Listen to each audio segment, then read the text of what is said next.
जय गजानन. कर्क राशीच्या जातकांसाठी ऑगस्ट 2026 हा महिना कसा जाणार आहे हे प्रिडिक्शन, हे गायडन्स आपण घेणार आहोत टॅरोद्वारे आपण गायडन्स घेणार आहोत की या महिन्यामध्ये काय घडामोडी घडणार आहेत, काय अप्स अँड डाऊन आपल्या आयुष्यामध्ये येणार आहेत.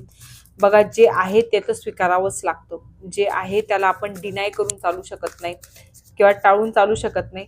सो लगेच आपण या रिडिंगला रेझोनेट होण्यासाठी आपापल्या इष्टदेवतेचं नाव घेऊया आणि कमेंटमध्ये तसं जय गजानन लिहायला विसरू नका आणि आपापल्या इष्टदेवतेचं नाव घ्या, म्हणजे आपल्याला तुम्हाला ही रिडिंग पूर्णपणे रेझोनेट होईल. तुम्हाला ही रिडिंग पूर्णपणे ह्या महिन्याला रेझोनेट व्हायला मदत होईल.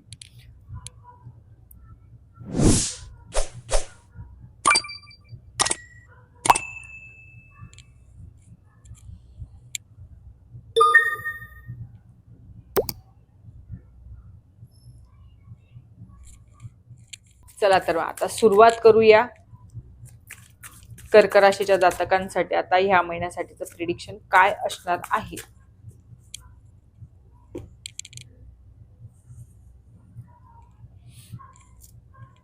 सगळ्यात अगोदर आपण जॉबवाल्यांसाठी बघून घेऊ की जॉबवाल्यांसाठी हा महिना कसा जाणार आहे, काय घडामोडी घडणार आहेत जॉबवाल्यांसाठी. कर्क राशीच्या जातकांना तुमच्या जॉबच्या ठिकाणी तुम्हाला जे स्ट्रगल होतं, जे तुम्ही स्ट्रॅटेजीज यूज केलेल्या होत्या, जे तुम्ही प्रोजेक्ट सबमिट केलेल्या होत्या, ज्या प्रोजेक्टसाठी तुम्ही हार्डवर्क केलेलं होतं, डे नाईट केलेले होते, ते तुमचं आता सक्सेस होणार आहे. म्हणजे सक्सेस, प्रत्येक गोष्ट तुमची वाली खूप छान रिझल्ट देणार आहे. प्रत्येक गोष्टीमध्ये तुम्हाला खूप मस्त रिझल्ट मिळणार आहे. विशेष म्हणजे स्टॅबिलिटी राहणार आहे. सगळ्यात महत्वाचं, तुम्हाला इमोशनली बॅलन्स राहायचं आहे. इमोशनली बॅलन्स तर तुम्ही ऑलरेडी आहात, पण अजून तुम्हाला इमोशनली बॅलन्स राहायचं आहे. जी गोष्ट तुम्हाला मिळणार आहे ना, ती फक्त एकच गोष्ट करायची आहे तुम्हाला, की जर तुम्हाला मिळालेला आहे तर याच्याने म्हणजे नॅचरली असतं की थोडा इगो वाढतो माणसाचा, तर त्याला इगोला थोडं ओव्हरकम करा. इगो वाढू देऊ नका. स्टेबल राहा. स्टेबिलिटीने सगळ्या काही गोष्टी करा. म्हणजे जे सक्सेस तुम्हाला मिळतंय ना, ते कायम म्हणजे स्टेबलच राहील. असं नाही की ते लगेच, म्हणजे आपण एखादा शिखर चढतोय तर शिखर चढण्याचा जसा मार्ग असतो तसा उतरण्याचाही मार्ग ऑलरेडी असतो. तर ही गोष्ट तुम्हाला कायम लक्षात ठेवायची आहे. जर कुठली गोष्ट तुम्हाला मिळालेली आहे तर ती जाऊ पण शकते. त्याच्यामुळे इगो कधी येऊ देऊ नका. पॉझिटिव्हली सगळ्या काही गोष्टी करा. पॉझिटिव्हली सगळं काही बेस्ट करा. प्रत्येक प्लॅनिंगला, प्रत्येक तुमच्या हार्डवर्कला ह्या महिन्यामध्ये खूप छान रिझल्ट मिळणार आहे. खूप छान. तुम्ही खूप हार्डवर्क केलं होतं, तुम्ही खूप छान प्लॅनिंग केलेले होते, तर सगळ्यांना यश नक्कीच मिळणार आहे. गॅरंटी आहे माझी. सो पॉझिटिव्ह महिना आहे. एकंदरीत खूप छान महिना आहे. आता आपण बिझनेसवाल्यांसाठी बघून घेऊ की बिझनेसवाल्यांसाठी हा महिना कसा असणार आहे. डिटर्मिनेशनचा महिना आहे. बॅलन्सिंगचा महिना आहे. फक्त तुमच्या विचारांना कंट्रोल करा.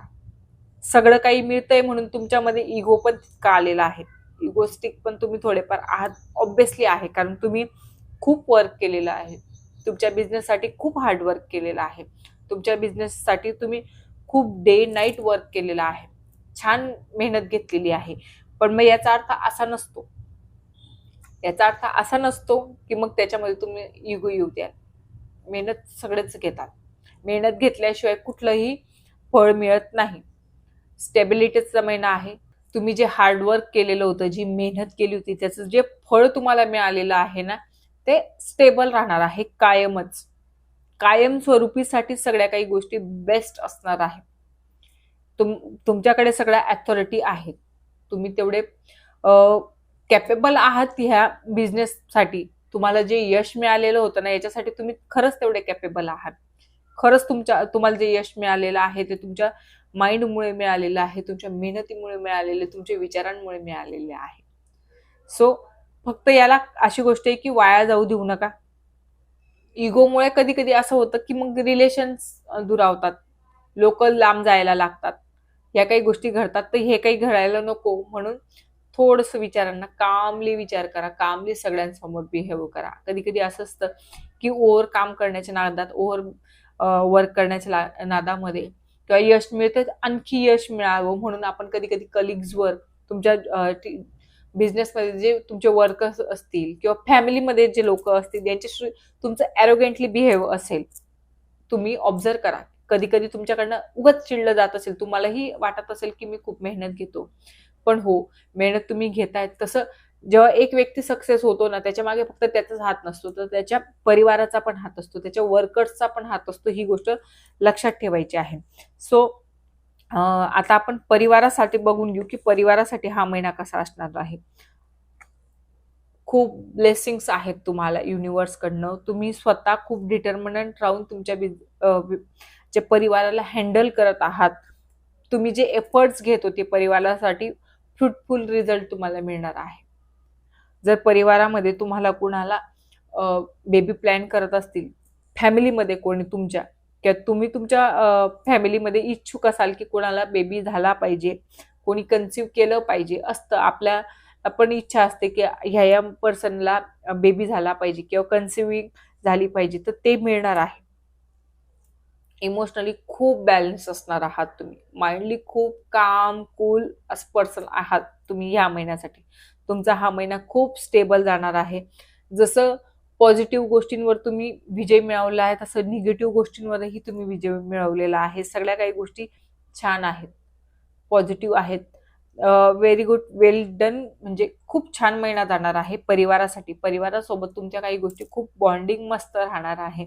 आता आपण रिलेशनशिपचा जर विचार करायचा म्हटला, तर कुठली तरी चुकीच्या रिलेशनशिप मधचा एंड होण्याची वेळ आलेली आहे. कुठल्या तरी रिलेशनशिपमध्ये तुम्ही फसून गेले होतात, जे तुम्हालाही वाटत होतं, तर पेनफुल ट्रान्सफॉर्मेशन होणार आहे खूप. म्हणजे त्याचं वाईट तुम्हाला वाटेल, पण मग हा वेळ खराब आहे, ही सिच्युएशन तुमच्यासाठी खूप खराब आहे, पण काही वेळानंतर तुम्हाला लक्षात येईल की जे झालं ते खूप बेस्ट झालं, जे होतं ते चांगल्यासाठीच होतं. ही वेळ वाईट आहे, हा काळ वाईट आहे. या वेळामध्ये तुम्हाला खूप म्हणजे असं स्ट्रेस आलं असेल, खूप चुकीच्या गोष्टी घडत असतील, किंवा तुम्हाला काही व्यसनामुळे हे रिलेशन तुटत असेल, किंवा तुमच्या पार्टनरच्या व्यसनामुळे हे रिलेशन तुटत असेल, किंवा काहीही चुकीची गोष्ट असेल, तर त्याचा एंड होण्याची शक्यता आहे. पण एंड म्हणजे हा कायमचा एंड नाहीये. याच्यानंतर काहीतरी आयुष्यात कुठली ना कुठली गोष्ट जर थांबत असेल, तर त्याच्यानंतर काही चांगलं पण होतं. ह्या गोष्टीला तुम्हाला लक्षात ठेवायचं आहे. बेस्टही होतात काही गोष्टी. सो चांगलं आहे, सगळं काही छान होणार आहे, बेस्ट होणार आहे. फक्त एवढाच तुम्हाला विचार करायचा आहे, आता तुमचं रिलेशन खराब झालेलं आहे, झालेलंच आहे ऑलरेडी, असंही समजा.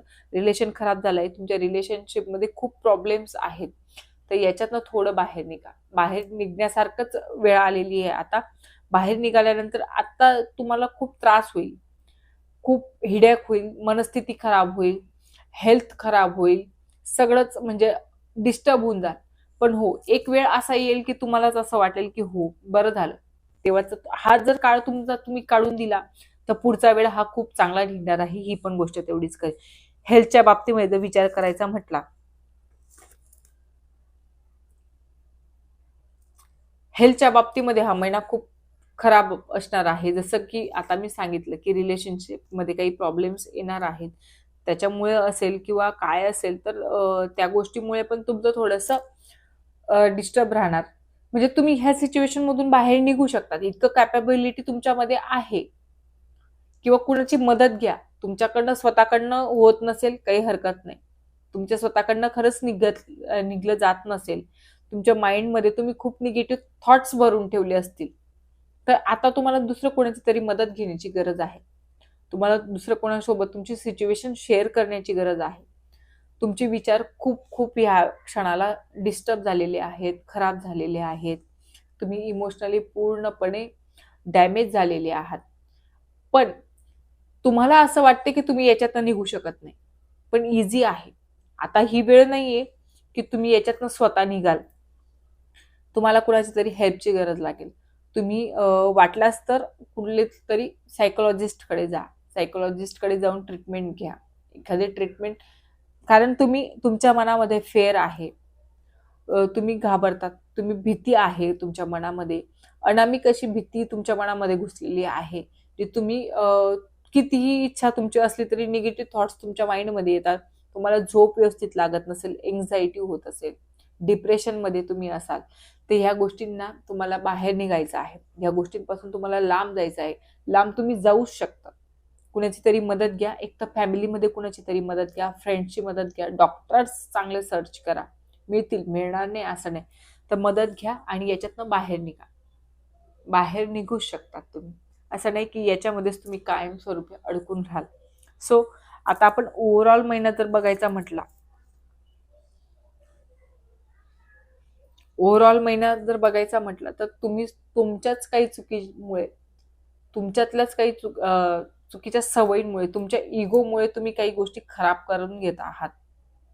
पैसा खूप आहे तुमच्याकडे, पैसा खूप येतो पण आहे, तर त्याला योग्य, जे म्हणतो ना आपण की एखाद्याचा पैसा डोक्यावर चढतो, एखाद्याचं चांगली परिस्थिती जी असते ना ती डोक्यावर चढून जाते, इगो त्याचा डोक्यावर चढतो की हा माझ्याकडे खूप आहे, कारण तुमच्याकडे खरंच खूप आहे, तुमच्याकडे खरंच काही गोष्टी खूप छान आहेत, तर त्याचा तुम्हाला इगो येऊ शकतो. तर ते स्टेबल ठेवा तुम्हाला. आणि तुम्ही खूप कंजूसी करत असाल, त्याच्यामुळे काय होतं की तुमच्याकडे जर खूप आहे ना, तर तुम्ही दान करण्याची पण आपण वृत्ती ठेवली पाहिजे. पण तुमचं असं आहे की तुम्ही सगळ्या काही गोष्टी कुरवाडून ठेवतात, तुमचं मिसबिहेवियरमुळे असेल किंवा काय, तर लोक तुमच्यापासून नाराज होत आहेत, डिस्टर्ब होत आहेत, ते किंवा तुमचं बोलणं इतकं चुकीचं होत असेल की त्या बोलण्यामुळे पण लोक तुमच्यापासून नाराज होत आहेत, तुमच्या बिहेवियरमुळे पण लोक तुमच्यापासून नाराज होत आहेत. पैसा आहे तर तसा खर्चही केला पाहिजे. असं नाही की तुम्ही फक्त स्वतःपुरताच, तुमचा पैसा तुम्हाला असं वाटतं की हा फक्त तुमच्या स्वतःपुरताच आहे, तर तसं नसतं. एक व्यक्ती कमवतो तो पूर्ण घरासाठी कमवतो, ही पण गोष्ट तुम्हाला लक्षात ठेवायची आहे. तर ओव्हरऑल महिना पण थोडासा अप्स अँड डाऊनचाच आहे. सो जर रीडिंग तुम्हाला आवडली असेल, गायडन्स तुम्हाला रेझोनेट झालं असेल, तर आपल्या चॅनलला लाईक, शेअर, सबस्क्राईब करायला विसरू नका. आणि हो, कमेंटमध्ये जय गजानन लिहायला विसरू नका. जय गजानन.